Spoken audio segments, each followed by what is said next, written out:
Ben Avraham. El autor identifica a Yoshua de Nazaret como Yoshua ben David ben Avraham. ¿Qué implica el autor al identificar a Yoshua como Ben Avraham, descendiente de Abraham? Cierto es que el autor presenta un listado de los ancestros de Yoshua, a saber, Abraham engendró a Isaac, Isaac engendró a Jacob, y pasa por David, y así finaliza con Yoshua. Sin embargo, anteriormente ya explicamos que la frase que encabeza este listado, la frase es Yoshua ben David ben Avraham, tiene otras implicaciones más allá de mostrar los ancestros, pues es obvio, si Yoshua es descendiente de David, también lo es de Abraham. Además, si en el listado figuran David y Abraham, ¿por qué mencionarlos en la frase que inicia el listado? Así pues, con la expresión Ben Avraham, en la primera oración del libro, el autor nos llama la atención. La explicación es la siguiente. Como Hashem hizo una promesa a David en referencia a su simiente, y ésta se materializó en Yoshua ben Yosef, también Hashem hizo una promesa a Abraham, y ésta se materializó en Yoshua. ¿Cuál es esta promesa basada en la cual el autor identifica a Yoshua como Ben Avraham? Como de costumbre, el autor de este libro no expone las explicaciones, solo da las pistas suponiendo que el lector ha de saber, y si no, pues el lector podrá investigar basado en las pistas proporcionadas por el autor. Entre toda la tradición que hemos recibido por escrito de las enseñanzas de Yoshua de Nazaret y de sus discípulos, creo que en los escritos de Shaul de Tarso encontramos una exposición que puede traer luz a este tema. Shaul de Tarso hace mención de esta tradición en la cual Yoshua es identificado como Ben Avraham o Zera Abraham, simiente de Abraham, en su correspondencia dirigida a las comunidades en Galatia en la sección capítulo 3, verso 16. Esta sección es traducida al español comúnmente de la siguiente manera: las promesas fueron hechas a Abraham y a su descendencia o a su simiente. No dice y a las simientes como refiriéndose a muchas, sino a una, y a su simiente, explica Shaul, la cual es el Mashiach.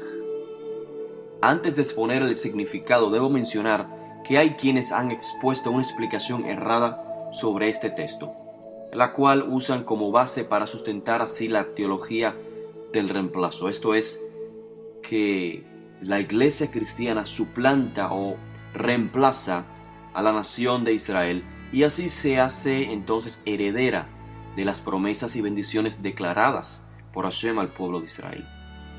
Esta explicación insinúa que Shaul, en la correspondencia a las comunidades en Galatia, ha realizado una exposición midrashica, al estilo de las que encontramos en los midrashim agádicos, en donde el expositor se basa en la gramática para revelar mensajes, aunque estos mensajes contradigan claramente el contexto del texto. Es decir, en este texto hebreo del libro de Bereshit, el término traducido como simiente o zera claramente está en singular, simiente, zera. Pero aunque esté en singular, el contexto del texto claramente nos informa que se debe comprender como un sustantivo colectivo, es decir, su forma es singular, pero el significado es un conjunto de personas.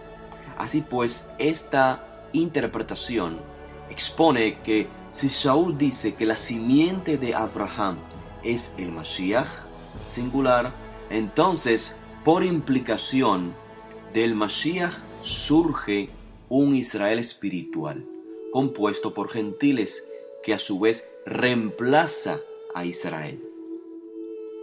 Sin embargo, este planteamiento se desborona por sí mismo al contrastarlo con el contexto de los escritos de Shaul, con su enseñanza en general.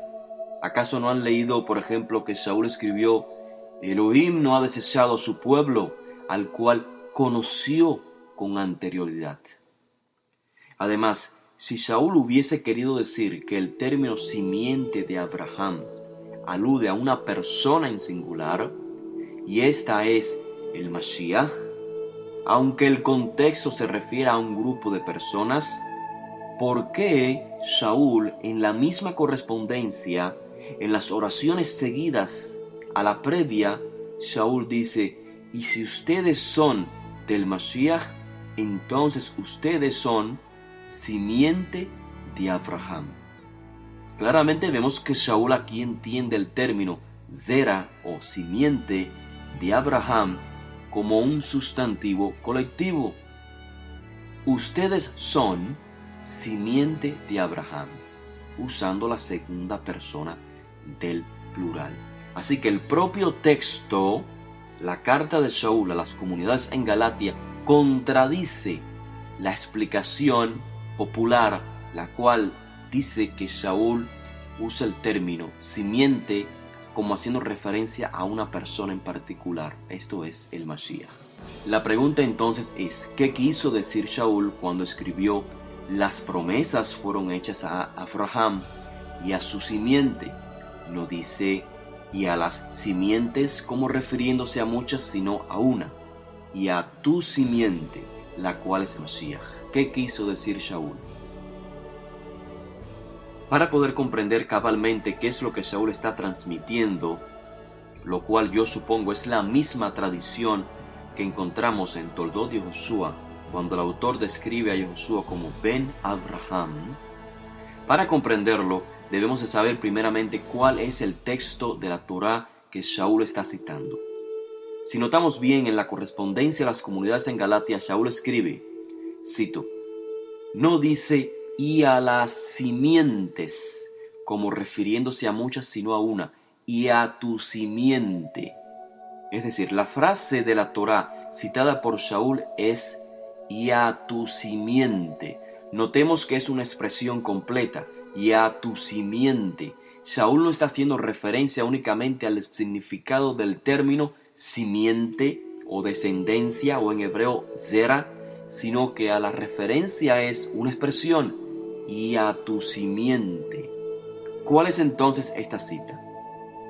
Hay solo dos citas en el libro de Bereshit en las cuales aparece la expresión y a tu simiente, ulezar ajá. Bereshit capítulo 13, verso 15 y Bereshit capítulo 17, verso 8. Porque toda la tierra que ves te la daré a ti y a tu simiente, para siempre. Verso 16, y haré tu simiente como el polvo de la tierra, de manera que si alguien puede contar el polvo de la tierra, también tu descendencia podrá contar. El contexto de la expresión y a tu simiente es claramente plural. Hace referencia a un pueblo, no a una persona. Leamos ahora Bereshit capítulo 17, verso 8.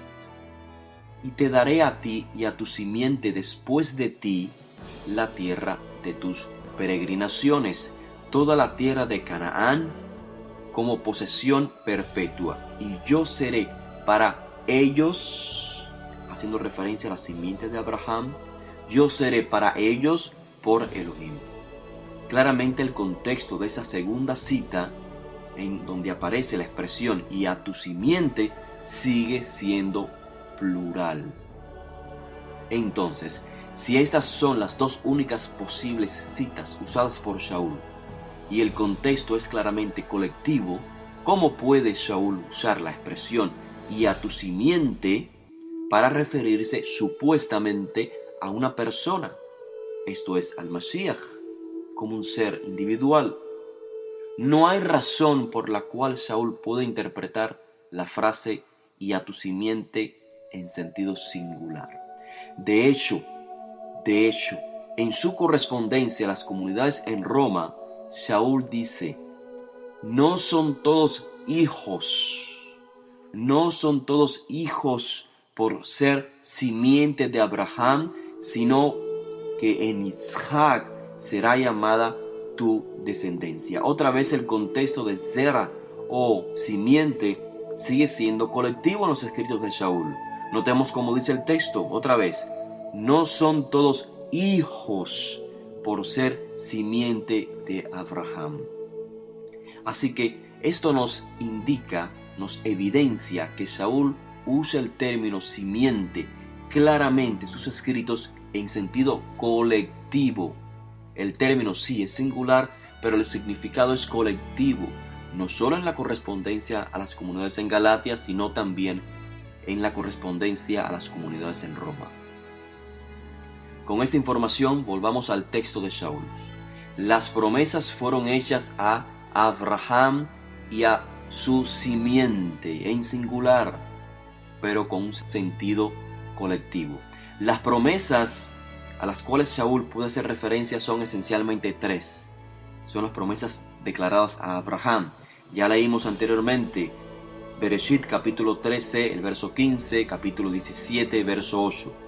Su simiente será como el polvo de la tierra, heredará la tierra de Canaán.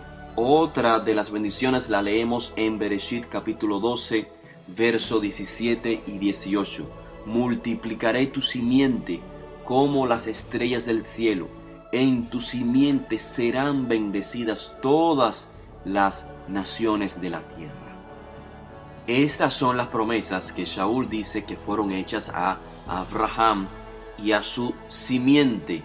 Ahora Shaul agrega, no dice y a las simientes como refiriéndose a muchas, sino a una, y a tu simiente, la cual es Mashiach. Si la expresión y a una, a tu simiente, es en sentido colectivo, como acabamos de evidenciar, también lo es el término Mashiach. En los escritos de Shaul, en algunas instancias el término Mashiach es usado por él en sentido colectivo, aun cuando el término mismo es en singular. Y esto es precisamente lo que expresa el verso en las comunidades en Galatia, que continúa el texto que acabamos de leer previamente. Dice Shaul, porque todos los que fueron sumergidos en Mashiach, de Mashiach se han revestido. Este es el contexto. Todos están revestidos de Mashiach, porque fueron sumergidos en Mashiach. Continúa diciendo, no hay judío ni helenista, no hay esclavo ni libre, no hay hombre ni mujer, porque todos son uno en Yahushua el Mashiach. Y si son de Mashiach, entonces son simiente de Abraham.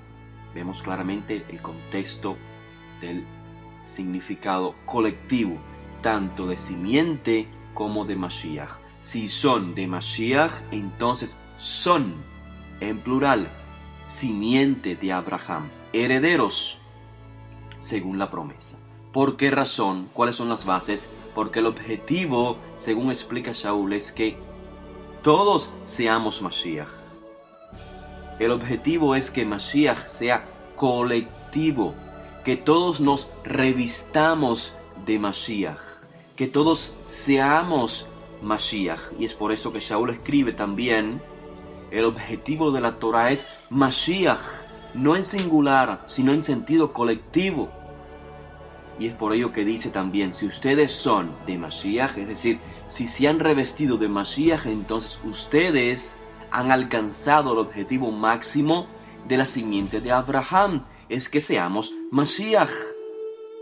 Mashiach es entonces la simiente colectiva en la que se cumplen las promesas anunciadas a Abraham. Es decir, cuando Israel se conduzca como Mashiach, recibiremos las promesas culminadas que fueron anunciadas a Abraham. En fin, Shaul no está contradiciendo el contexto claro de Bereshit, en donde simiente de Abraham hace referencia claramente al pueblo de Israel, el cual será una gran nación, heredará toda la tierra de Canaán y será de bendición para todas las naciones. Shaul no está diciendo, el texto no se refiere a un pueblo sino a una persona, sino que la simiente de Abraham que gozará de estas promesas es Mashiach. En sentido colectivo, cuando toda la simiente de Abraham sea revestido de Mashiach. Esa es la simiente de Abraham. Y esta tradición que usa Shaul para referirse al Mashiach en un contexto colectivo no la inventó él, no surge con él, sino que la vemos también en otros escritos. Por ejemplo, en el testimonio del discípulo amado, el autor dice que Josué transmitió: el que come mi carne y bebe mi sangre permanece en mí y yo en él. De hecho, en el propio libro Toldot Josué, el cual estamos analizando, más adelante leeremos la oración: de Egipto llamé a mi hijo. El autor la toma como referencia al Mashiach cuando en realidad es una referencia a Israel. Esto se debe a que el autor, para su concepción, Mashiach es el ejemplo de cómo Israel debe conducirse. Y por ello el Mashiach va a Egipto, así como Israel fue a Egipto. El Mashiach es probado en el desierto, así como Israel es probado en el desierto. De hecho, en el resto de los escritos de Shaul, en casi todos, él continúa usando esta tradición, refiriéndose al Mashiach en un contexto colectivo. Lo vemos cuando él contrasta al primer Adán y al segundo Adán, y dice: porque así como en Adán todos, notemos el contexto colectivo, todos mueren, también en Mashiach todos serán vivificados. Cuando se refiere a la resurrección de Josué, la identifica como la primicia, es decir, como una parte de un todo, como la garantía de la resurrección, digamos, escatológica, la resurrección del resto. Y dice: Mashiach es las primicias, y luego resucitarán los que son de Mashiach.